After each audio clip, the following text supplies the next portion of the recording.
अलग हो सकती है कि नहीं हो सकती? चाहे हिंदू हो मुसलमान हो, सबके साथ समान बर्ताव किया जाए। देखिए, नहीं हो रहा है। हिंदुस्तान की संस्कृति तो ये है कि एक ही घाट पर शेर और बकरी पानी पिए। अभी भी बकरी घुर्रा रही है। किस लिए? बोले तुम्हें राम मंदिर मिल गया है, लेकिन अभी मथुरा की बात मत करना। जब से बकरी वाले शेर अब शेर हो गए हैं, हम चलत रामचंद्र हालत लंकर। जी जी जी। आप देख रहे हैं ये देश है हमारा, अमीश देवगन के साथ।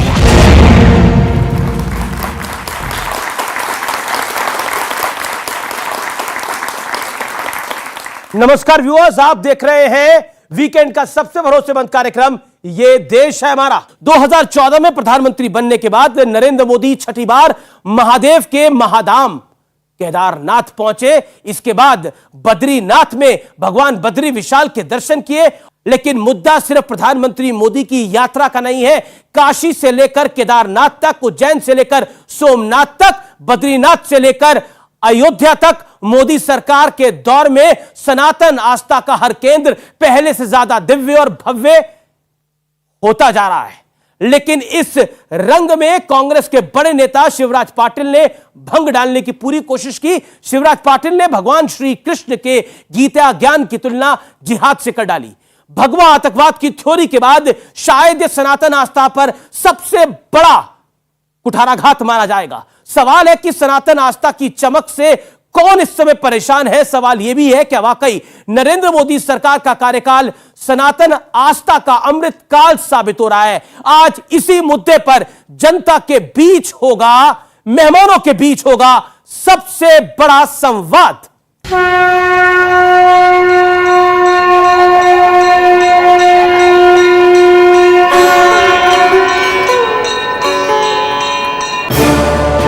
एक दिन दो धाम।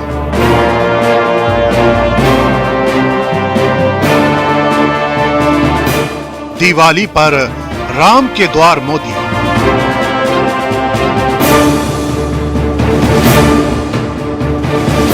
मोदी का सनातन आस्था को प्रणाम।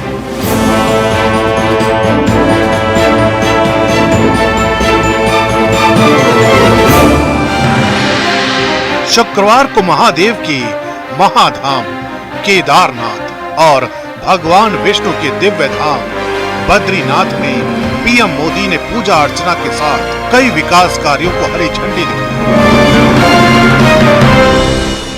बाबा केदार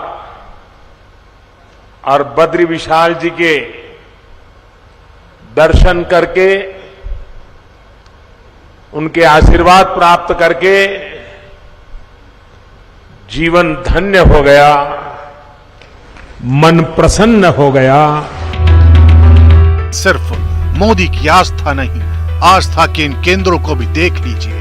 ये 5 तस्वीरें सनातन के नए सूर्योदय की सबसे बड़ी गवाही दे रही हैं। केदारनाथ, बद्रीनाथ से लेकर काशी धाम, महाकाल और अयोध्या में रामलला की भव्य मंदिर निर्माण तक सनातन आस्था के सभी प्रतीक स्थल अब सबसे ज्यादा दिव्य, पहले से ज्यादा भव्य हो चुके थे।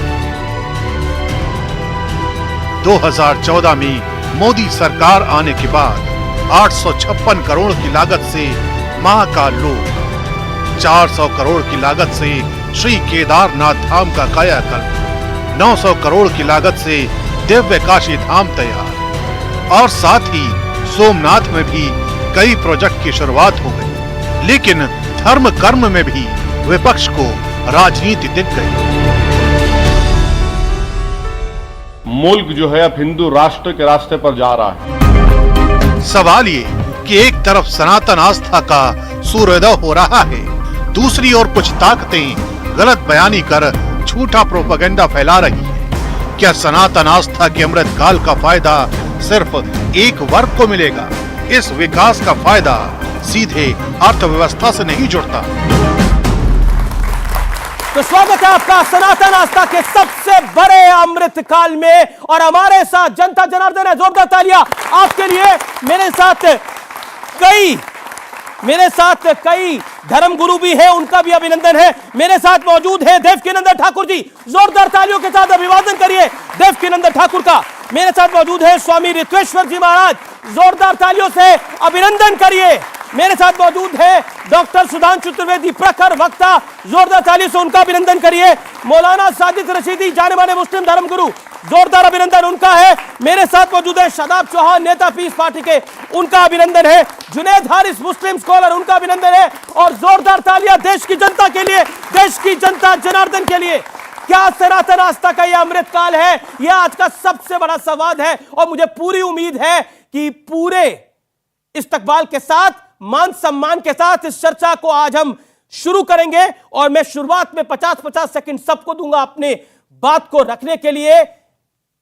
2014 से शुरुआत देवकीनंदन ठाकुर जी आपसे करता हूं। साल 2014 से ऐसा माना जा रहा है कि देश के अंदर सनातन आस्था का यह अमृतकाल जो शुरू हुआ वो लगातार चल रहा है। और इसके पीछे विरोधी कहते हैं कि नरेंद्र मोदी हैं, जो पक्ष वाले कहते हैं नरेंद्र मोदी हैं। बताइए, है क्या? नरेंद्र मोदी है, सिर्फ नरेंद्र मोदी है। रीजन, यथा राजा तथा प्रजा। जिस देश का राजा जैसा होगा वैसी ही प्रजा होगी। अगर राजा मदिरा पान करके अपने कक्ष में पड़ा रहेगा तो प्रजा भी उसका पालन ही करेगी। राजा अगर केदारनाथ जाएगा, राजा अगर काशी विश्वनाथ जाएगा, राजा अगर अयोध्या जाएगा, राजा अगर काल महाकाल जाएगा, तो प्रजा के मन में भी होगा कि हम लोग अपने संस्कार, अपनी संस्कृति का सम्मान करें, उसका आदर करें। जब हमारा राजा कर सकता है तो प्रजा को भी उसका पालन हो। यही अमृतकाल है। जब प्रजा मंदिरालय छोड़कर मंदिर जाने लग जाएगी वो अमृतकाल है। जब हम बच्चे अपने माँ बाप के चरण धोने लग जाएंगे ये अमृतकाल है। और अपने बच्चों को उस दिशा को दिखा देना ये अमृतकाल है। शादाब चौहान, आपको देता हूं मैं 50 सेकंड। उन्होंने अपने 50 सेकंड का इस्तेमाल किया, आप भी करिए अपने 50 सेकंड का इस्तेमाल। मेरा दो टूक सवाल है। अयोध्या में दिए तो 70 साल पहले भी लगाए जा सकते थे, लेकिन अब यह दौर ही क्यों आना पड़ा जिसमें मोदी और योगी चाहिए थे? सनातन का अमृतकाल वो नहीं हो सकता जहां बेटियों की इज्जत लूट ली जाए और उनको बचाने के लिए सरकारें शामिल हो जाएं।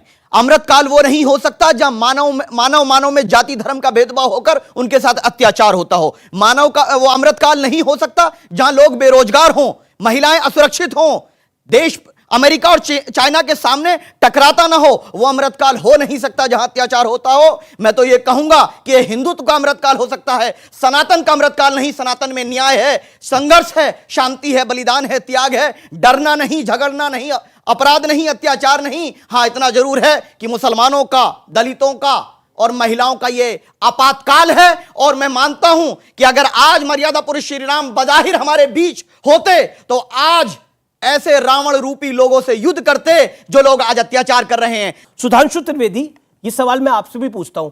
मान लिया रामलला का जो मंदिर था उस पर विवाद था, बाबरी मस्जिद का विवादित ढांचा था जिसको लेकर कोर्ट में मामला था, लेकिन दियों को जलाने के लिए तो कोई विवाद नहीं था। 70 साल पहले से ये दिए जलाए जा सकते थे। 70 साल क्यों, 40 साल पहले कोई दिए जला सकता था, 30 साल पहले कोई दिए जला सकता था। उसके लिए तो कोई कोर्ट का अप्रूवल नहीं चाहिए होता। उससे भी अधिक महत्वपूर्ण बात मैं कहना चाहूंगा, दीपावली का पर्व होता है कार्तिक मास की अमावस्या को, जो सबसे घनी रात होती है। क्यों? सूर्य तुला राशि पे होता है और अर्थ से फारदेस्ट डिस्टेंस पे होता है, सबसे अधिक दूरी पे होता है, इसलिए वो रात सबसे गहरी होती है। और उस रात को चुनौती देने के लिए सनातन का वह उद्घोष जो वेदों का है, असतो मां सद्गमय तमसो मां ज्योतिर्गमय मृत्योर मां मृतम गमय, दीप जलाकर हम उसको चुनौती देते हैं। इसलिए जब जब मानवता का स्वर्ण काल आएगा तो भारत और सनातन का स्वर्ण काल आएगा और तब तब यह दीप जलेंगे। और जब बर्बर आतंक छा जाएगा तो दीप बुझ जाते हैं। जिसे अटल जी की कविता में मैं कहना चाहता हूं, दुनिया का इतिहास पूछता रोम कहां यूनान कहां है, घर घर में शुभ अग्नि जगाता वह उन्नत ईरान कहां है। दीप बुझे पश्चिमी जगत के, छाया जब बर्बर अंधियारा, तभी चीर कर तम की छाती चमका हिंदुस्तान हमारा। और वही चमक हमें दिखाई पड़ी। जी, साजिद रशीदी, साजिद रशीदी, क्या आपको लगता है कि जो भारतीय संस्कृति है उसका भी ये अमृत काल है? क्योंकि भारतीय संस्कृति के अंदर हमने देखा बीते कई वर्षों के अंदर भारतीय संस्कृति परंपरा जिसका निर्वाह शायद होना चाहिए था, वो 70 साल तक नहीं हो पाया। आज इस सरकार में जिस तरह से भेदभाव हो रहा है 2014 से, और ये कहने की बात नहीं है जी, नफरत जिस चरम सीमा पर है, जिस तरह से आज के युवाओं में नफरत को जहर बनाकर घोला जा रहा है, आज वो कहने के लायक नहीं है। पहले ये था कि अगर कोई रास्ते में अकेला आदमी मिल जाता था तो दूसरा आदमी उसको देखकर अच्छा महसूस करता था कि हाँ साहब अब मेरा सफर आसान होगा। अब एक आदमी सफर कर रहा है साथ में, लेकिन डर रहा है, पता नहीं है मेरे साथ क्या कर दे, पता नहीं है मेरे साथ क्या, इसके साथ क्या हो जाए। तो ये नफरत जो किसकी बात कर रहे हैं, ये नफरत जो बोई गई है, ये नफरत जो बोई गई है, ये हिंदुस्तान की संस्कृति नहीं हो सकती। जी जी जी, हिंदुस्तान की संस्कृति तो ये है कि एक ही घाट पर शेर और बकरी पानी पिए, एक ही घाट पर शेर और बकरी पानी पिए। मैं रिद्धेश्वर जी महाराज को पहले ले लूं 40 सेकंड, फिर मैं आपके पास आता हूं सुधांशु जी। शेर और बकरी एक घाट पे पानी पिए, वही भारतीय संस्कृति है। और भी बहुत कुछ बोला साजिद रशीदी साहब ने, यो टेक सर। शेर और बकरी साथ ही पानी पी रहे हैं यहाँ पर जी। लेकिन आपको एक बात बता दूं, ये जंगल का कानून नहीं है। जंगल में भी शेर बकरी एक साथ पानी नहीं पीते। ये मानवता का कानून है, संविधान से यहाँ चलता है। तो बड़ी लॉजिकल बात करी, चलता है। बड़ी लॉजिकल आपने बात करी। मैं आऊंगा जुनैद हैरिस, ये जो एक लॉजिक दिया जा रहा था, शेर और बकरी साथ पानी पीने चाहिए, ये तो एक सही बात बोली स्वामी जी ने कि जंगल में भी शेर और बकरी तो साथ पानी नहीं पीते। लेकिन एक बात बताइए, ये देश सनातन आस्था से चलता है, ये देश में सनातन आस्था केंद्र में है, तो इस देश की अगर सनातन आस्था का अमृतकाल होगा तो देश का भी अमृतकाल है। ये तो देखिए 50 सेकंड। देखिए, एक चीज मैं बताऊं कि ये हमारा जो मुल्क है, इस देश की सबसे बड़ी खुसूसियत अगर कोई कही जा सकती है तो ये है कि विभिन्न प्रकार की आस्थाएं, विभिन्न प्रकार की पूजा पद्धति इस मुल्क में पाई जाती है। और जाहिर सी बात है, जैसे इस मुल्क को हम कृषि प्रधान देश कह सकते हैं, वैसे ही हम धर्म प्रधान देश भी कह सकते हैं। अब जब ये धर्म प्रधान देश है तो सनातन में जो विश्वास रखते हैं, ये उनके लिए भी आप कह सकते हैं कि बहुत अच्छी बात है। उसके अकॉर्डिंग ये मुल्क राष्ट्रीयता और मानवता की ओर आगे बढ़े और उसका ख्याल रखे, और जो दूसरी आस्थाएं हैं उनके लिए भी बिल्कुल ऐसे ही है।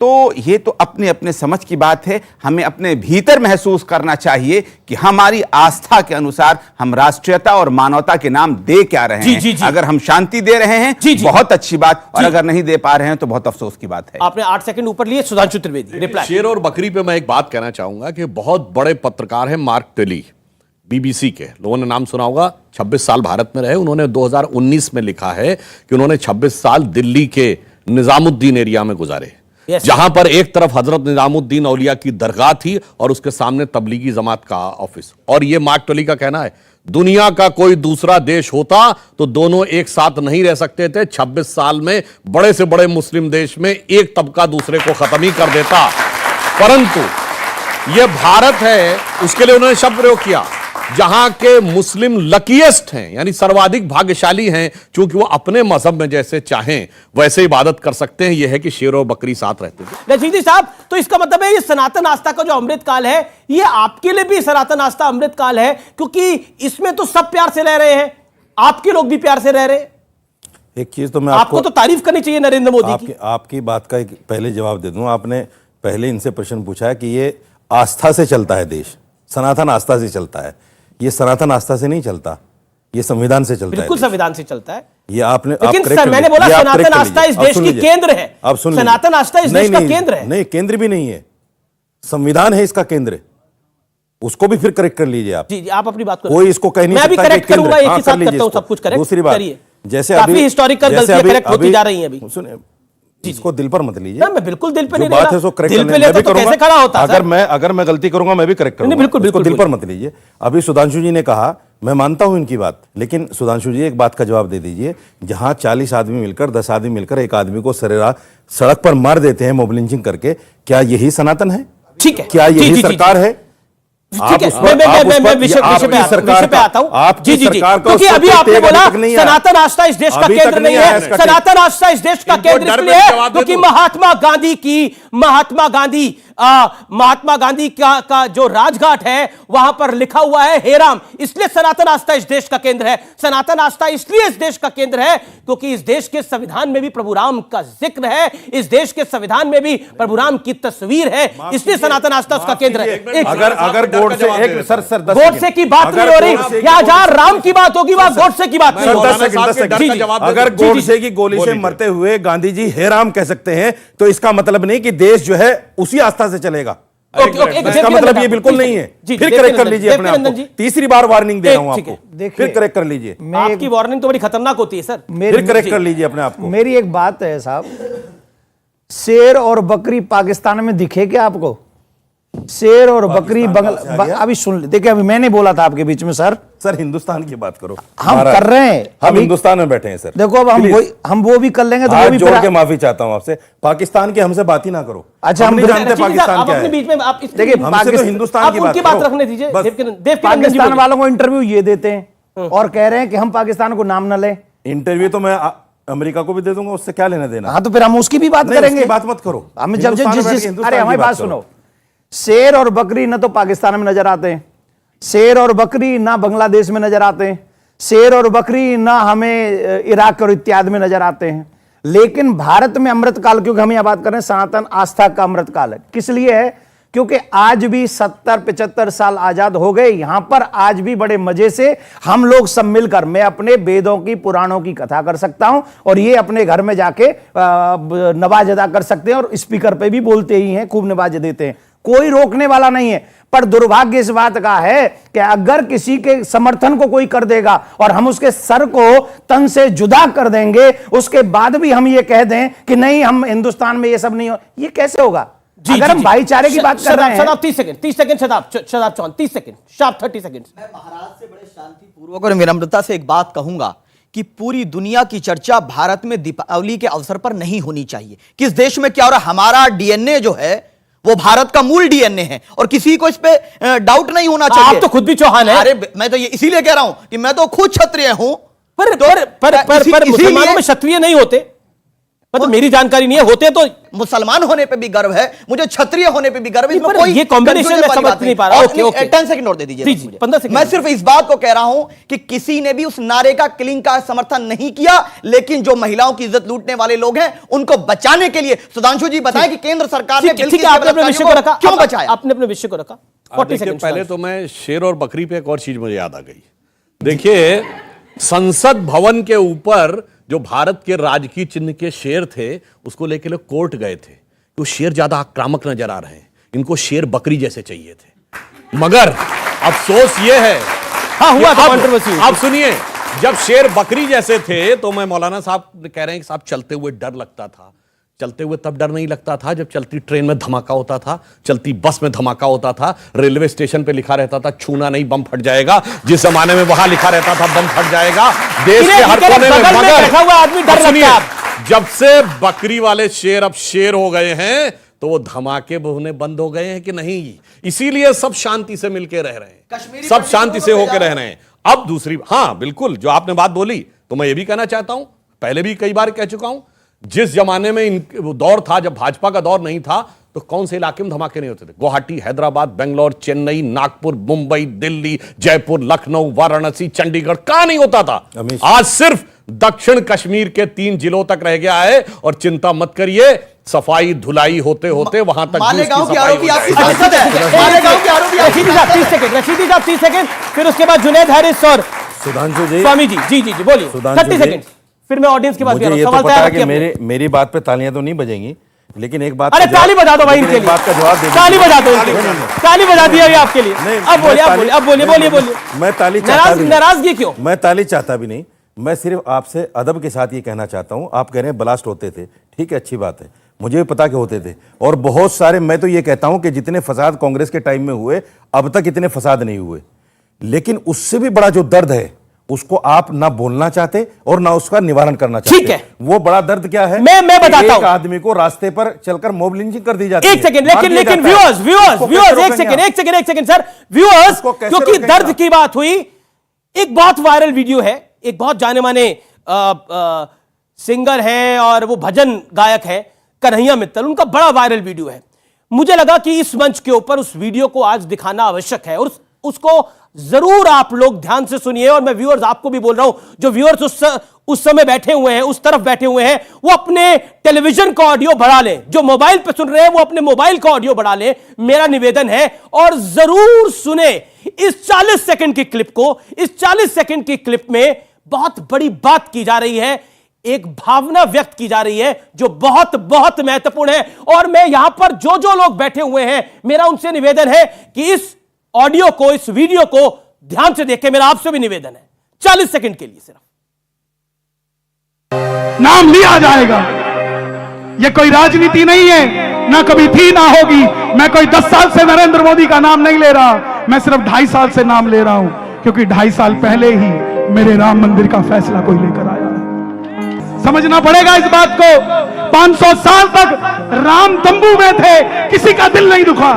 वो सीता भी रोज राम को पूछती होगी कि राम, देश हमारा है, अयोध्या हमारी है, मगर हमारा महल कहां है? हमारा महल कहां है? सीता कहती होगी कि राम, त्रेता में तो हनुमान था, उसने हमारा राज्याभिषेक करवा दिया। क्या इस कलयुग में कोई आएगा जो हमारा राज्याभिषेक कराएगा? तब राम कहते होंगे, सीता चिंता मत कर, गुजरात से नरेंद्र मोदी आ रहा है जो हमारा करा कर। ये जो बाइट है, ये जो स्टेटमेंट है स्वामी जी, ये बहुत कुछ बताती है। और इस देश का एक वो वर्ग है जो कुछ नहीं कहता, जो सड़कों पे नहीं निकलता, जो कोई नारे नहीं लगाता, जो अपनी भावना को शायद व्यक्त भी नहीं करता, जो शायद अयोध्या में और 50 साल कोई दिए ना जलाता तो वो नहीं बोलता हमारे लिए दिए जलाओ, वो नहीं बोलता, उसे बोलने की आदत ही नहीं रही। लेकिन शायद अब उसको पता लगने लगा है कि हमारी देश की संस्कृति कहां रचती और बसती है। अमीश जी, अभी मैंने सुना और बड़े भावुक तरीके से बात कही गई। हम जानते भी हैं कि भारत में अयोध्या के लिए, राम मंदिर के लिए जितने वर्ष तक इंतजार करने पड़े, मुझे नहीं लगता कि चाहे वेटिकन हो या काबा वहाँ पर हो या उनके धर्म स्थान हो, कभी वहाँ के लिए कोई इतने लंबे समय तक कोई भी समुदाय इंतजार कर सकता है।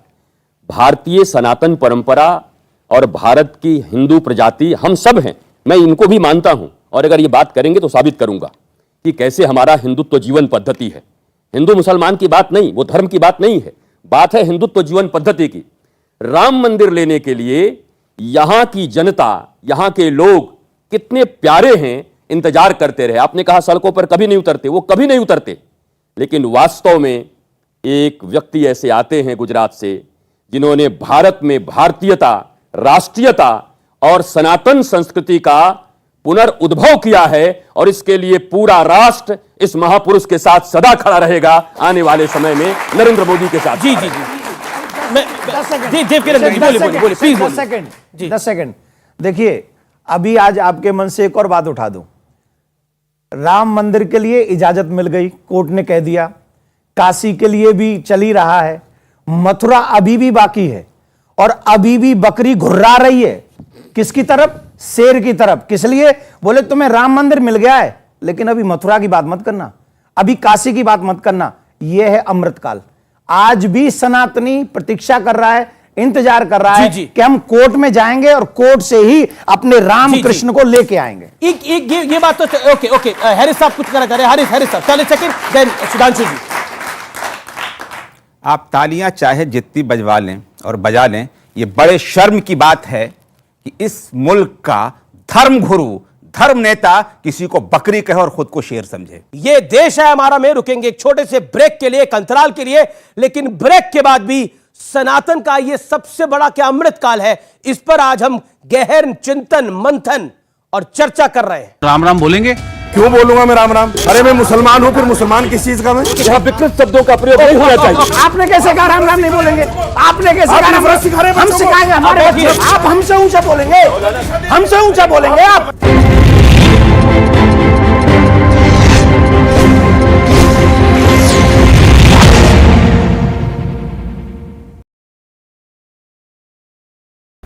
प्रधानमंत्री मोदी रविवार शाम करीब 5 बजे भगवान श्री रामलला विराजमान के दर्शन और पूजा करेंगे। इसके बाद श्री राम जन्मभूमि तीर्थ क्षेत्र स्थल का निरीक्षण करेंगे। शाम को प्रधानमंत्री भगवान श्री राम का राज्याभिषेक करेंगे।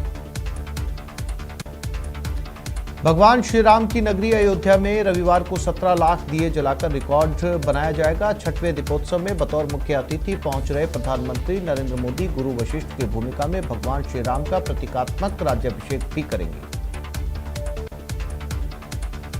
उत्तर प्रदेश के इटावा जनपद में आज तड़के सुबह हुए भीषण सड़क हादसे में सैफई के पास आगरा लखनऊ एक्सप्रेसवे पर एक बस और टप्पर के बीच टक्कर हुई। इस हादसे में 4 लोगों की मौत हो गई, 2 दर्जन से ज्यादा यात्री घायल हुए।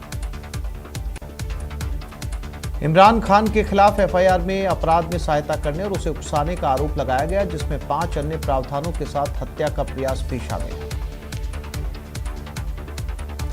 ईरान में महसा अमीनी की मौत के बाद देश भर में प्रदर्शन हो रहा है। एक रिपोर्ट के मुताबिक ईरानी सुरक्षा बलों ने अमेरिकी, ब्रिटिश और फ्रांसीसी नागरिकों सहित 14 विदेशियों को सरकार विरोधी प्रदर्शनों में शामिल होने के आरोप में गिरफ्तार किया। कोरोना महामारी के 2 साल के प्रकोप के बाद पूरा देश इस साल पूरे उत्साह के साथ दिवाली सेलिब्रेट करने के लिए तैयार है। रोशनी के त्योहार के नाम से मशहूर दीपावली पूरे भारत में धूमधाम से मनाई जाती है। लोग लक्ष्मी गणेश की पूजा करते हैं, अपने घरों को दियों से रोशन करते हैं। OneWeb के साथ इसरो की डील हुई है। वो ऐसी 2 लॉन्चिंग करेगा, यानी इस लॉन्चिंग के बाद एक और लॉन्चिंग होनी है। NSIL के एक कार्यकारी कर्मचारी ने बताया कि अगले साल की पहली छमाही में LBM-3 द्वारा 36 OneWeb उपग्रहों का एक और सेट लॉन्च किया जाएगा। यूनाइटेड किंगडम में प्रधानमंत्री की दौड़ में फिर से ऋषि सुनक और पूर्व प्रधानमंत्री बोरिस जॉनसन का नाम सामने आ रहा है। ऐसे में दोनों नेता अपने अपने पक्ष में अन्य नेताओं का समर्थन हासिल करने में लगे हैं। इसी बीच शनिवार को इन दोनों नेताओं ने आपस में मुलाकात भी की। मध्य प्रदेश में हाईकोर्ट की इंदौर बेंच ने रेप के दोषी को लेकर एक टिप्पणी की है, जो अब चर्चा में है। इंदौर बेंच ने रेप के दोषी की सजा आजीवन कारावास से घटाकर 20 साल कर दी। वहीं यह टिप्पणी की है कि उसने रेप के बाद 4 साल की बच्ची को जिंदा छोड़ दिया था। जयपुर में तृतीय श्रेणी अध्यापकों ने अपना धरना प्रदर्शन खत्म किया। मंत्री कल्ला और खाचरियावास के आश्वासन के बाद शिक्षक मान गए। जल्द तबादला पॉलिसी लाने की मांग की गई थी। झुंझुनू में दलित परिवारों ने हिंदू धर्म त्याग कर बौद्ध धर्म अपनाया। देवी देवताओं की प्रतिमा नदी में विसर्जित की गई। मारपीट पर कार्रवाई नहीं होने से दलित परिवार नाराज हैं और आंदोलन करने की चेतावनी दी। अजमेर की सिविल लाइंस थाना पुलिस ने फर्जी रजिस्ट्री के जरिए करोड़ों की धोखाधड़ी के मामले में भीलवाड़ा के शातिर गिरोह को बेनकाब किया। पुलिस ने गिरोह के सरगना सहित 3 आरोपियों को गिरफ्तार किया। सुजानगढ़ में धनतेरस के दिन शहर के बाजारों में अच्छी खासी भीड़ रही। बर्तनों की दुकानों पर महिलाओं और लोगों की भीड़ उमड़ी। कुछ ऐसा ही हाल ज्वेलर्स की दुकानों पर भी नजर आया। करीब 2 साल के कोरोना काल के बीतने के बाद भी पहली बार दिवाली पर पाबंदियां नहीं। गंगानगर सहित प्रदेश भर में 1 नवंबर से MSP पर शुरू होने जा रही मूंग, उड़द, सोयाबीन की खरीद के लिए किसान 27 अक्टूबर से ऑनलाइन रजिस्ट्रेशन करवा सकेंगे। ऑनलाइन पंजीकरण के तहत किसान एक जन आधार कार्ड में अंकित नाम में से जिसके नाम गिरदावरी होगी।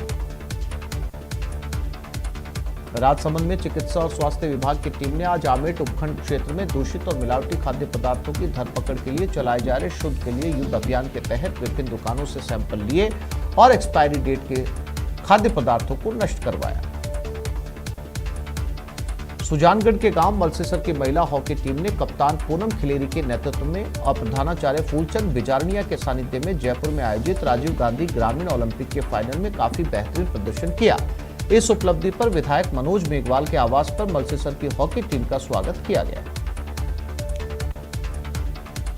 त्योहारी सीजन को लेकर शनिवार को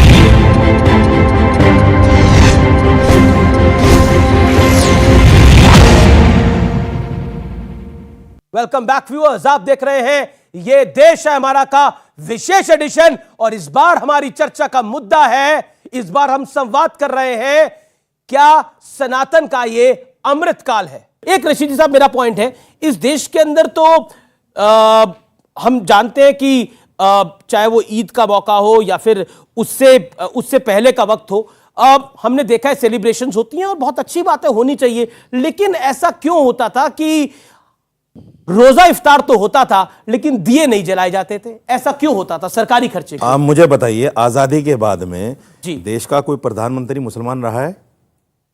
राष्ट्रपति रहा है, प्रधानमंत्री की पूछ रहा हूं। राष्ट्रपति की नहीं चलती यहाँ प्रधानमंत्री की चलती है। कोई प्रधानमंत्री मुसलमान नहीं रहा, सारे हिंदू रहे। अगर वो अयोध्या नहीं गए, अगर वो केदारनाथ नहीं गए, तो इसमें मेरी क्या गलती? साजिद रशीद बिल्कुल आपकी गलती नहीं है। कौन तो आपकी आप गलती कह रहे हैं? बार बार यूं क्यों कह रहे हैं कि आपकी गलती किसने 70 बोली? सालों में कोई नहीं गया, अब जा रहा है। भाई ये आस्था है, जिसको जाना है जाए, जिसको जाना ना जाए। दूसरी बात, अब देश के संसाधनों पर पहला हक मुसलमानों का है, ये बात डॉक्टर मनमोहन सिंह ने बोली। डॉक्टर मनमोहन सिंह ने बोली, वो मुसलमान नहीं थे, वो तो सिख थे, पर बोली उन्होंने। भाई साहब, आपको कौन दोष डाल रहा है? आपको कौन दोष डाल रहा है? आपको आदत हो गई है, आपको आदत हो गई है। उन्होंने कहा था कि देश के संसाधनों पर माइनॉरिटीज का हक है। उन्होंने बोला था मुसलमानों का हक है। झूठ, पहला बिल्कुल ना, ये आपका गलत है। उन्होंने बोला था मुसलमानों का हक है। सुधांशु त्रिवेदी, चेक करिए, आप अभी चेक करिए, तुरंत चेक करिए। बारों लिखा था, उसके ऊपर मुकदमा कर दीजिए। आपसे उम्मीद नहीं है। अरे जनाब, आप चेक झूठ करिए, के साथ उन्होंने नहीं हो मुस्लिमों सकते। का बोला। आप झूठ अच्छा के साथ चलिए, नहीं हो सकते। जब उन्होंने अखबारों ने कहा था छापा तो minorities प्रधानमंत्री उन्होंने बोला था ने मुसलमानों का हक है। इसलिए कहा था उन्होंने, और कहा भी इसलिए था क्योंकि माइनॉरिटी देश के अंदर किन हालात से। आप सच्चर कमेटी की रिपोर्ट पढ़ लीजिए। जब आप कह रहे हैं कि बिल्कुल, सच्चर कमेटी की मैंने रिपोर्ट पढ़ी है, उसमें डिस्कशन भी कई सारे करी है, लेकिन आज सच्चर कमेटी की रिपोर्ट पर चर्चा नहीं है, सनातन आस्था के काल पर चर्चा है। लेकिन मैं आपको बताना चाहता हूं, इस देश के अंदर लोग रोजा रखते नहीं थे, लेकिन रोजा इफ्तार की पार्टी करते थे। यानी आप व्रत नहीं रखते, लेकिन उसका उद्यापन कर देते हैं। ये कितना इंटरेस्टिंग है। लेकिन वो सब कुछ सेकुलर बात था। लेकिन अगर अयोध्या में दिए जलाए जाते हैं तो कहा जाता है कि ये फिजूल खर्ची है शासन के पैसों की। अगर कांवड़ यात्रियों पर गुलाब की पखुड़ियां बरसाई जाती हैं तो फिजूल खर्ची कहा जाता है। और जब काशी विश्वनाथ का कॉरिडोर बनता है तो वहां हिंदू को भी फायदा होता है, वहां मुसलमान को भी फायदा होता है, क्योंकि वहां पर इतना टूरिस्ट जाता है, वहां पर रोजगार बढ़ता है। जी, इसका सीधा संदर्भ इकोनॉमी से है। अगर कश्मीर में अब टूरिस्ट कम जाते हैं तो वहां के बाशिंदों को उसका नुकसान होता है। इट इज अ स्पेसिफिक, आप कह सकते हैं it is a basic economic common sense. Okay, Devkinandan Thakur ji 30 second, Shatab Chauhan. Amir ji, वो अमृतकाल सनातन का नहीं हो सकता जहां 5 लाख से ज्यादा कश्मीरी पंडितों को मार के भगा दिया गया हो, मार दिया हो, उनकी बहन बेटियों की इज्जत लूट ली गई हो, और उस समय देश में तथाकथित कुछ धर्माचार्य नहीं बोले हों, पॉलिटिशियन नहीं बोले हों। पहली बात। दूसरी बात, आज जब हमारा प्रधानमंत्री, आप कह रहे थे वो प्रधानमंत्री हिंदू रहे, वो हिंदू नहीं रहे, उनकी मेंटलिटी हिंदू नहीं रही होगी, क्योंकि उनको केदारनाथ जाने में डर लगता था, उन्हें मथुरा जाने में डर लगता था, उन्हें किसी भी तीर्थ में जाने में डर लगता था। मुझे गर्व है कि आज मेरा प्रधानमंत्री ऐसा है जो टोपी नहीं पहनता लेकिन रिस्पेक्ट करता है सबकी। लेकिन वो लोगों को धिक्कार है जो हिंदू होकर भी टोपी पहनकर सिर्फ इसलिए चले जाते हैं कि मुझे वोट चाहिए, मुझे ऐसा नेता नहीं चाहिए, मुझे ऐसा शासक नहीं चाहिए। स्वामी जी ने कहा कि आप भी तो क्षत्रिय थे, आप भी तो क्या हो गए? मैं उसी पे आ रहा हूं। स्वामी जी ने कहा कि सवाल तैयार रखिए। स्वामी जी ने कहा कि हमारी जीवन पद्धति हिंदुत्व है, ऐसा सुप्रीम कोर्ट ने कहा। सुप्रीम कोर्ट ने हिंदू शब्द का प्रयोग किया था। और रही बात यह है कि हिंदुत्व और सनातन का कोई मेल नहीं है। हिंदू और हिंदुत्व एक है। नहीं, अच्छा, फल और उसका रस अलग हो सकता है? बताइए, सूर्य और उसकी रोशनी अलग हो सकती है क्या? नहीं हो सकती। वजह बता रहा हूं। जल और उसकी शीतलता अलग हो सकती है? नहीं हो सकती। हिंदू और हिंदुत्व एक है। मैंने बड़े बड़े धर्माचार्यों से बात करी, स्वामी अवधेशानंद गिरी जी से बात करी, हिंदू हिंदुत्व के ऊपर न रहे। अब इससे बेहतर कोई पैनल नहीं हो सकता हिंदू हिंदुत्व की बात करने के लिए। राहुल गांधी ने एक थ्योरी रची। राहुल गांधी से पहले मैंने आपको उस दिन भी कहा था कि जब हमने राहुल गांधी आपको फॉलो कर रहे हैं। बिल्कुल, जवाब पूरा सुन लीजिए। बहुत बढ़िया। स्वामी जी ने और आप सब लोग एक चीज कहने का प्रयास कर रहे हैं कि आस्था देश आइडिया ऑफ इंडिया से चलेगा, आस्था से नहीं चलेगा। आइडिया ऑफ इंडिया संविधान में अगर श्री राम की फोटो है तो संविधान में टीपू सुल्तान की फोटो है। और मेरी आस्था ये है, आप idea of India idea of India पर, अच्छा ठीक है, idea of India, idea of India, संविधान 30 सेकंड। संविधान सेकुलर इसलिए है क्योंकि इस देश की आस्था सनातन है। मेरा क्वेश्चन ये था सर से कि जैसे सर ने बोला कि मानवता से बड़ा कोई धर्म नहीं होता, तो हमारा धर्म ही हमें मानवता नहीं सिखाता क्या? ओके, बड़े अच्छा पॉइंट है कि हमारा धर्म हमें मानवता नहीं सिखाता क्या? जैसे मौलाना जी ने अभी बात की थी भय की और मॉब लिंचिंग की, मैं अयोध्यावासी अभी की बात करूंगा, ना ही पुरानी करूंगा ना ही आगे की करूंगा। हमारी खुद की दुर्गा पूजा में मुसलमान हमारी अपने त्यौहार में निकालने के लिए दुर्गा पूजा में दुर्गा माँ की झांकी निकलती है, उसमें हमारी क्या कहते हैं कम्युनिटी को मार दिया जाता है। और वहीं जहाँ पे लिखा गया है, इट इज़ रिटन इन 1508 में जो गिराई गई थी बाबर मस्जिद, इट इज़ रिटन कि वो मंदिर तोड़ के बनाई गई है, उसे तोड़ने पर भी हमारी मौत होती है, हमारा त्यौहार सेलिब्रेट करने पे भी हमारी ही मौत होती है, तो इसमें मॉब लिंचिंग किसकी होती है? जी जी जी। सुप्रीम कोर्ट ने सुनिए अच्छा एक सभा सुप्रीम कोर्ट ने साबित कर दिया है, सुप्रीम कोर्ट ने अपने जजमेंट में कहा है अपनी बात को रखिए, जुनैद हारिस, कोई मस्जिद नहीं बनाई गई। देखिए, मैं आपको एक चीज बता दूं, इस बच्ची ने जो सवाल किया था मानवता के हवाले से, बिल्कुल सही कहा। मानवता से बड़ी कोई चीज नहीं हुआ करती है। अभी गुजरात में रेपिस्ट को, बिल्किस बानो के रेपिस्ट को जब अदालत ने छोड़ा, मैं उस पर कोई टिप्पणी नहीं करना चाहता हूं, कौन लोग थे जिन्होंने उनको फूल माला से उनका इस्तकबाल किया। मैं ये कह रहा हूं कि कश्मीर से कश्मीरी पंडितों को भगाने वाले भी मुजरिम और गुजरात के ये भी मुजरिम। मैं साथ हूं उन लोगों के जो लोग अपना घर छोड़ करके यहां पर है। मैं मुस्लिम नेताओं के साथ जाकर के बात करने को तैयार हूं, जो जिन मुसलमानों ने कश्मीरियों को हटा रखा है। मानवता की मैं ये बात कर रहा हूं, चाहे हिंदू हो मुसलमान हो, सबके साथ समान बर्ताव किया जाए। देखिए, नहीं हो रहा है, आपके यहां ये नहीं है, इसको मान लीजिए। आज मैं बता देता क्या कह रहे हैं आप? आपके यहाँ नहीं है, हमारे यहाँ नहीं है। हिंदू और मुसलमान में समान बात। आज मैं कैसे नहीं है भाई? सुन मैं बताता हूं, कैसे नहीं है भाई? मैं बताता हूं, ये कंट्रोवर्शियल है, ये कंट्रोवर्शियल है। नहीं कैसे नहीं है? रुके रुके, अब जवाब, इसका जवाब आज मुंह में आपने हाथ डाला, जवाब आएगा, इसका जवाब आएगा। देखिए मेरी बात सुनिए, पहले इस बच्ची ने ये कहा कि मानवता धर्म, मेरे सनातन धर्म से ज्यादा अच्छा मानवता कोई नहीं सिखा सकता, ये याद रख लीजिए। सर्वे भवन्तु सुखिनः, सर्वे सन्तु निरामया। लेकिन मेरे यहां राम इसलिए आते हैं कि अगर कोई रावण खड़ा हो और मेरी संस्कृति को मिटाने का काम करे और मेरे शांति के मार्ग में चलने से रोके, तो उसको मारने के लिए रावण भी बनते हैं। इसलिए गुरु क्रम की आवश्यकता है। इसलिए ऐसे आप जिहाद करोगे?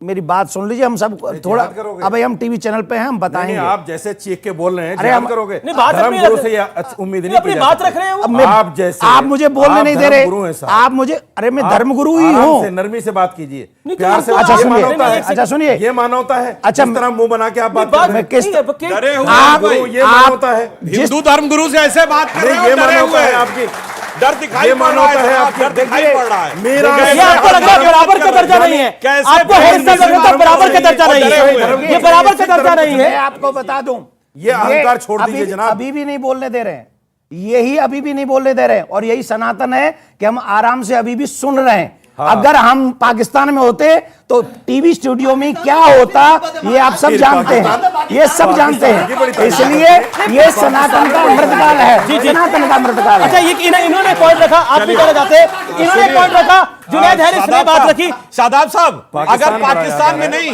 केरल में होते तो फादर जोसेफ की तरह हाथ काट दिया गया होता। अच्छा, ये मैं आपकी हैरिस साहब, एक सेकंड सुनिए, ये संवाद सुनना बड़ा जरूरी है। व्यूअर्स, आपके साथ भी ये मेरा संवाद है। हैरिस साहब ने एक बहुत अच्छी बात बोली, उन्होंने बोला कि यहाँ हिंदू और मुसलमानों में बराबरी नहीं है और एक डिफरेंस किया जाता है। सही कह रहे हैं, डिफरेंस किया जाता है। यहां अपने ईस्ट के मंदिर के लिए 50 साल का इंतजार किया जाता है, ये डिफरेंस है। और कोई सेकुलरिज्म का सूरमा बोलता नहीं है, ये डिफरेंस है। इस देश के अंदर ये डिफरेंस है कि इस देश के अंदर आजादी को 70 साल हो गए, 75 साल हो गए इस देश की आजादी को। मैं मानता हूं अयोध्या के अंदर रामलला का जो मंदिर था, वहां पर जो एक विवादित ढांचा था, उसको लेकर विवाद था, लेकिन सरयू के तट पर तो कोई विवाद नहीं था। वहां दिवाली के दिन दिए क्यों नहीं जलाए जा सकते थे, जबकि रोजा इफ्तार हो सकता है, दिवाली पर दिए क्यों नहीं जलाए जा सकते थे? किसी शासन ने उसके बारे में क्यों नहीं सोचा? मैं आपकी बात से एग्री करता हूं कि हां डिफरेंस था, लेकिन अब सबको बराबर की नजर से देखा जा रहा है। आप रोजा इफ्तार भी करिए तो दिवाली के दिए भी जलेंगे, केदारनाथ का विकास भी होगा। एक सेकंड सर, फिर सुधांशु जी। एक मिनट, देखिए, पहली बात तो मैं ये बता दूं कि रोजा इफ्तार हो चाहे दिवाली का दिया हो, मैं इनमें से किसी का मुखालिफ नहीं हूं, लेकिन इस मुल्क के अंदर, इस मुल्क के दिया तो 5-5.5 साल पहले हुआ,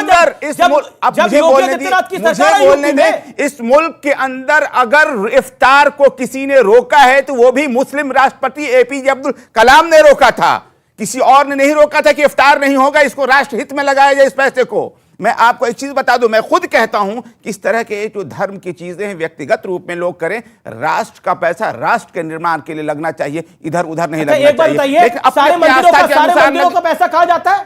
सारे मंदिरों का पैसा कहां जाता है? बताइए। और बताइए, चर्च मस्जिद का पैसा कहां जाता है? बताइए आज इस देश को, इस देश को पता होना चाहिए। बताइए, पैसा नहीं होता, बताइए कहां जाता है? पैसा ही नहीं होता, मस्जिद में पैसा दिया जाता होता ही। मंदिर का पैसा सरकार के पास जाता है, शासन के पास जाता दे देता हूं। इन्होंने कहा कि डॉक्टर कलाम अरे मैं पूछ कहां रहा हूं, मैं जाता कह है? रहा हूं मस्जिद में डॉक्टर पैसा ही कलाम नहीं होता। क्यों? एक बार बताइए। नहीं होता इतना। अजमेर शरीफ में चलावा नहीं चढ़ते? एक कहां मिनट, जाते हो? अजमेर मस्जिद नहीं है। मैं कहता हूं अजमेर किसी भी मस्जिद धर्म नहीं स्थल है। पे, मानता हूं वो मस्जिद नहीं है, लेकिन किसी भी धर्म स्थल पे जो दरगाह जो कुफर है मुसलमानों कि का नहीं? दरगाह है, उसका पैसा कहां जाता है? इस देश को बताइए। इस देश में सेकुलरिज्म के नाम पर दरगाह का पैसा तो नहीं जाएगा सरकार को, लेकिन चर्च का पैसा नहीं जाएगा सरकार को, लेकिन इस देश में एक एक मंदिर के पैसे सरकारों को चले जाते हैं। ये बात सत्य है। बड़े बड़े मंदिर के अंदर मेरा एक सवाल, ये तो प्रधानमंत्री पे सवाल बिल्कुल सवाल है। मंदिरों के पैसे पे कब्जा कर रहे हैं नरेंद्र मोदी, ये तो बड़ा अपमान है। इन्होंने एक सेंटेंस बोला कि डॉक्टर कलाम ने बंद किया था, शायद इसीलिए डॉक्टर कलाम के नमाजे जनाजा में कोई सेकुलरिज्म का सूरमा नहीं भाई, गया। कौन नहीं गया? बताइए, कोई सेकुलर नहीं देता गया? डॉक्टर कलाम के मेमोरियल में आपने कितने सेकुलरिज्म के चैंपियनों की फोटो देखी? लाखों लोग थे वहां, नहीं दिखते थे। अब दूसरा बताता हूं, अब बताता हूं, मौका दूंगा आप लोगों को, पूरा मौका हिंदू धर्मों के मंदिरों से सरकार पैसा लेती है। उत्तर प्रदेश सरकार में बाकायदा धर्मार्थ कार्य विभाग है जो पैसा लेता है, और जो मंदिरों से लिए पैसे से अगर मंदिर में बनता है तो कहते हैं क्यों बनाया जा रहा है। और सुनिए, मगर टैक्स पेयर के पैसे से हज सब्सिडी दी जाती थी, हज हाउस बनता था तो कोई समस्या नहीं, कब्रिस्तान को 300-300 करोड़ दिए जाते थे तो कोई समस्या नहीं, जबकि आपके इस्लाम के मजहब के हिसाब से तो काफिरों का पैसा था। नहीं भाई, सरकार में तो 90% काफिर थे, काफिरों का है। इसीलिए वक्फ बोर्ड की ताकत इनके पास थी। और अंतर एक बता देता हूं, सिर्फ एक घटना। देश देखिए, एक मिनट पूरी बात बता दूं। सर पूरी बात कर लूं, केवल हम सब का देश कितना बराबरी का था बता देता हूं। एक ही साल 85 में शाबानो केस आता है। भारत सरकार यह निर्णय लेती है कि मामला मजहबी है तो एक औरत को शायद 80 रुपए या 100 रुपए जितना भी उस समय तय हुआ था वो नहीं देना है, क्योंकि मजहब के मामले में सरकार कुछ नहीं बोलेगी, जो धार्मिक आस्था होगी वो तय करेगी। और सुप्रीम कोर्ट के जजमेंट को लाकर शरिया के पक्ष में पलट दिया जाता है। ठीक, अगर सरकार का ये स्टैंड था कि ठीक है, भारत का स्टेट ऑफ इंडिया कभी इंटरफेयर नहीं करेगी। अगले साल 1986 में क्या कहते हैं? राम मंदिर पे नहीं, ये तो साबित करना पड़ेगा राम थे कि नहीं, यही अयोध्या थी कि नहीं, कोर्ट में साबित करो, सबूत के साथ साबित करो, और अरबी फारसी से लेकर संस्कृत तक के डॉक्यूमेंट के साथ साबित करो। वाह भाई वाह, एक के लिए ये कानून, दूसरे के लिए ये कानून। कितनी बराबरी, कितनी बराबरी। अगर आप आ जाएं तो मैं जवाब दूंगा। एक करके अच्छी चर्चा हो रही है। मैंने पहले भी ये बात कही, मैं अब फिर कहता हूं, जिनको आप कह रहे हैं कि राम के ऊपर प्रश्न किया है वो मुसलमान था क्या? हाँ, कौन? सैयद शहाबुद्दीन, सरकार ने किया था। इमाम बुखारी, ये सवाल कांग्रेस सरकार ने किया था। अरे सुनिए, अभी असदुद्दीन ओवैसी, अरे सर सरकार ने शौकत अली, अरे क्या झूठ मत बोलिए सर, झूठ मत बोलिए। बाबरी मस्जिद में अरे यार बोलने दो, शफीकुर रहमान हरीश भाई बोलने। ये नए लोगों ने बनाया था, माफ कीजिएगा, लेकिन भी जो फैसला हुआ हम उसे स्वीकार करते हैं। कह रहे हैं कि इसका कोई प्रूफ नहीं है कि राम अयोध्या में नहीं, नथिंग। आपको भगवान राम के पैदा होने का प्रूफ चाहिए? नहीं, हमें तो नहीं क्या कह रहे हैं आप? हम स्थान की बात कर रहे हैं। स्थान क्या मतलब है आपका? अयोध्या में रामलला विराजमान है, थे और सदैव रहेंगे। अयोध्या में रामलला विराजमान थे, हैं और सदैव रहेंगे। आप इस देश का इतिहास बदल देंगे? आपकी आस्था नहीं है, इस देश की आस्था है। 135 करोड़ हिंदुस्तानियों की आस्था है। अभी सबको बराबर का दर्जा चाहिए था। भगवान राम, उनको मर्यादा पुरुषोत्तम इसलिए कहा जाता है क्योंकि उनका हर कार्य मर्यादा के साथ संपूर्ण होता है। उन भगवान राम को ऑनरेबल सुप्रीम कोर्ट ने विराजमान करा, और उसके बाद भी ये कहते हैं कि सबूत लेके आओ कि रामलला वही विराजमान थे। कैसे साबित करोगे देवकीनंदन जी? मंदिरों का पैसा, अभी हम महाराष्ट्र में, मुंबई में, राम क्यों, पहले प्रभु राम क्यों? एक सेकंड मेरी बात सुन लो आप। मंदिरों का पैसा जब से आजादी हुई है इस हमारे देश की, तब से उसका दुरुपयोग ही किया गया सरकार के द्वारा। हम चाहते हैं कि उस पैसे से गुरुकुलम बने और भारत की संस्कृति, जो बच्ची पूछ रही थी, वो आगे बढ़े। पहली बात। दूसरी बात सुनिए, एक और बात, एक ताली नहीं, एक सेकंड। जब ईद आती है तो ये हमसे सुनना चाहते हैं ईद मुबारक, पर जब दीपावली आती है तब हमसे कोई राम राम करने नहीं आता। अगर बराबरी का मामला चाहते हो आपसे अरे अरे सुनिए ना, अब देखो बोलने नहीं देगा। राम के ऊपर मेरा मानना है गंभीर डिबेट में इस प्रकार के बातों को कहने से बचना चाहिए। जुनैद हारिस साहब बोल दिए। अगर मैं आपसे पूछूं कि आपका भी जन्म जिस कमरे में हुआ था कागजी दस्तावेज छोड़ दें तो क्या सबूत है कि वहां हुआ था? बताइए, सबूत बताइए ना, सिर्फ कागज पे ही तो लिखा है ना। मांग रहे वो आपका मांग रहे भैया। नहीं मैं सबूत और नहीं सुनिए मांग रहा हूं। मजेदार बात सुनिए। पूरी बात कर लो। देखिए साहब, मजेदार बात जानते क्या है? जो कहते थे कि भगवान राम जहां पे विराजमान है उस आधार पे नहीं माना जाएगा, सबूत कागज 500 साल पुराने कागज चाहिए। और वही सीएनआरसी में कहते थे हम जहां विराजमान है मांग लो, कागज नहीं दिखाएंगे। तो मुझे यह याद आता है कि रामचंद्र कह गए सिया से ऐसा कलयुग आएगा कि रामलला तो कागज देंगे, बाकी कोई ना दिखाएगा। आप सुनिए, आपको मैं बता दूं। जी ये बताइए, साजिद रशीदी अन्याय होगा, आप काफी देर साथ खड़ा कर रहे हो। सवाल तो मुझसे किया है। ओके मेरा एक सवाल है जी। राम मंदिर को छोड़ दीजिए क्योंकि राम मंदिर पे डिबेट भी नहीं है आज। मेरा एक सवाल दोनों धर्मगुरुओं से है जी। बिल्किस बानो के जो मुजरिम रिहा हुए हैं, उनको जो फूल माला हुई है रेपिस्ट को, क्या आप उसको जायज मानते हैं धर्म के एतबार से? मैंने उसको कंडेम किया है टीवी चैनल पर, आपने शायद सुना नहीं है। चाहे वो बिल्किस बानो हो, चाहे बबीता हो, चाहे सविता हो, चाहिए कि नहीं, चाहे वो कोई भी हो, आपने सुना होगा। चाहिए कि नहीं? उसका कौन समर्थन कर सकता है? आप सुनिए, नहीं करता। अब मैं जवाब दे रहा हूं। अच्छा एक साहब बताइए। मैं जवाब दे रहा हूं, सुनिए मैं जवाब दे रहा हूं। शेर साहब के शेर जवाब देंगे। सुनिए मैं जवाब दे रहा हूं। सरकार से मैं जवाब दे रहा हूं। अरे अभी सुनिए ना, अभी अरे सुधांशु जवाब दे रहे हैं। सुधांशु शेर साहब बोलेंगे। ये जो बुला रहे थे बैठे हुए ये बोलेंगे। बिल्किस बानो के साथ जिन लोगों ने बलात्कार किया वो 14 साल की सजा काट के बाहर आए हैं।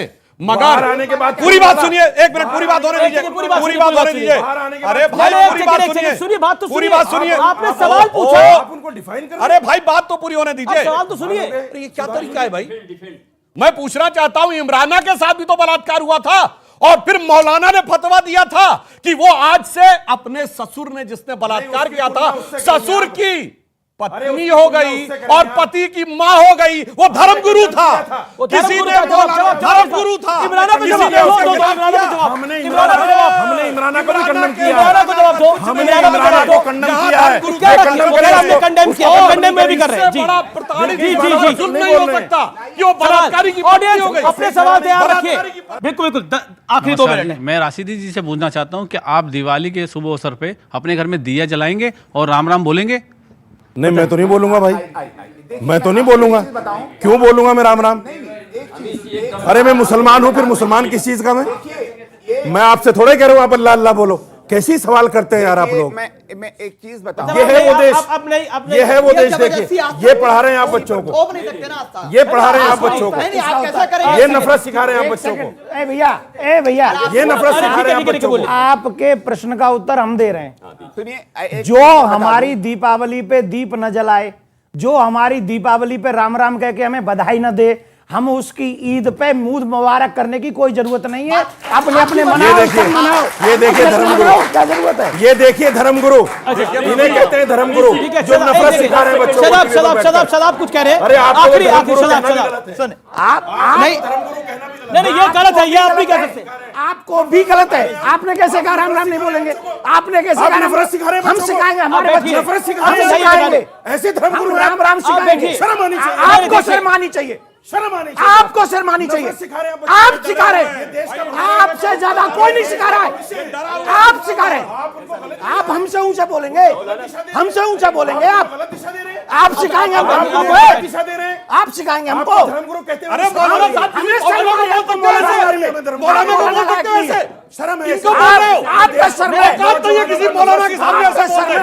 सुनिए बड़े ध्यान से, उन्होंने बेसिक बोला। गंभीर चर्चा है। सनातन आस्था का अमृत काल। संस्कृति का अर्थ पहले यहां बैठे लोग जानते हैं। संस्कृति में क्री शब्द है, करना को बोलते हैं, क्री शब्द से धारण करते हैं। जब शुभत्व का कोई आधान करके कोई कर्म करता है तो उसको संस्कृति कहते हैं। प्रकृति को शुभ की ओर ले जाता है तो संस्कृति कहते हैं जी। पर जब कोई विकृत कर देता है, उसको खराब कर देता है तो उसको विकृति कहते हैं। यहां विकृत शब्दों का प्रयोग नहीं होना चाहिए। ओके, आप अपनी 10 सेकंड में बात रखिए। 10 सेकंड। देवकी जी ने कहा कि जो ये पूजा ना करे या राम राम पूजा नहीं, उन्होंने बोला, उन्होंने नहीं बोला, उन्होंने नहीं बोली है, उन्होंने नहीं बोली है, नहीं बोला, पूजा नहीं बोला, उन्होंने बोला जो तुम्हें दिवाली की राम राम ना करे। नहीं, पूजा नहीं बोला। आप दिवाली मनाएं, कोई ईद मनाइए दोनों की आस्था, लेकिन हाँ, बिल्कुल यही बोला इन्होंने। आपकी आस्था पे मैं नहीं चल सकता। यही तो आप बोला। मुझे नहीं चला मैं सकते क्यों मेरी चलूंगा? आस्था पे। देखिए नहीं सुनिए, चला सकते आप। आप सुनिए, मैंने क्या कहा आपसे, आप सबने सुना। जो मेरी दीपावली में इन्वॉल्व हो, मुझे उसकी ईद में मोबाइल क्या जरूरत है, यही बोला ना मैंने। हाँ, ठीक है यही बोला। सुधांशु, बिल्कुल। देवकीनंदन जी अब शांत हो जाइए, अब आखिर में आपको कुछ सुनना है। जी जी जी, मैं सिर्फ ये कहता हूं, ये दीपावली का पर्व जानते क्या था? जिस दिन भगवान 30 सेकंड, वापस आए आखिरी थे। दौर। और उस दिन क्या हुआ था? भरत ने थाली में खड़ाऊ रखकर अपने सगे बड़े भाई का स्वागत किया था। ठीक, यह है राम की परंपरा। और एक है बाबरी की परंपरा। औरंगजेब ने सगे बड़े भाई दारा शिकोह का सर काटकर थाली में रख के स्वागत किया था। अब ईद मनाओ चाहे दिवाली, अपने घर में क्या चाहते हो देख लो, राम की परंपरा या बाबर की परंपरा। जी जी जी, अब आखिर में कुछ सुना दीजिए देवकीनंदन जी, सुनाना तो पड़ेगा। अब मैं सुना नहीं सकता क्योंकि मैं दूसरे मोड पे हूं, पर एक बात अपने सनातनियों से सबसे कहूंगा, जो आपके और आपके कल्चर की रिस्पेक्ट करे आप उसकी रिस्पेक्ट कीजिए, और जो आपकी और आपके संस्कारों की रिस्पेक्ट न करे, जो आपके धर्मगुरु से कहे इस पे कार्रवाई करो, तो उससे कहो कि उस पे भी कार्रवाई करो। क्यों? क्योंकि जो टिट फॉर टैट। जी जी, बहुत बहुत शुक्रिया, बहुत बहुत शुक्रिया, बहुत बहुत शुक्रिया, बहुत बहुत शुक्रिया। अंत में देखिए, आचार्य जी ने कहा कि वो दूसरे मोड में है, तो मैं मोड चेंज करके बोलता हूं। राम लला का धाम बन रहा है, और हम खूब सुने ना बचपन में राम जी का भजन, ठुमुक चलत रामचंद्र बाजत पैजनिया। पर जरूरत पड़ेगी तो धमक चलत रामचंद्र हालत लंकनिया। जी जी जी, फिलहाल ये देश है हमारा को यही समाप्त करते हैं। उम्मीद है आज का कार्यक्रम आपको पसंद आया होगा। आप सबको दीपावली की हार्दिक शुभकामनाएं। उम्मीद है आपके घर में उजाला हमेशा आता रहे और आप कामयाब हो, तरक्की करें। नमस्कार, शुभ दीपावली।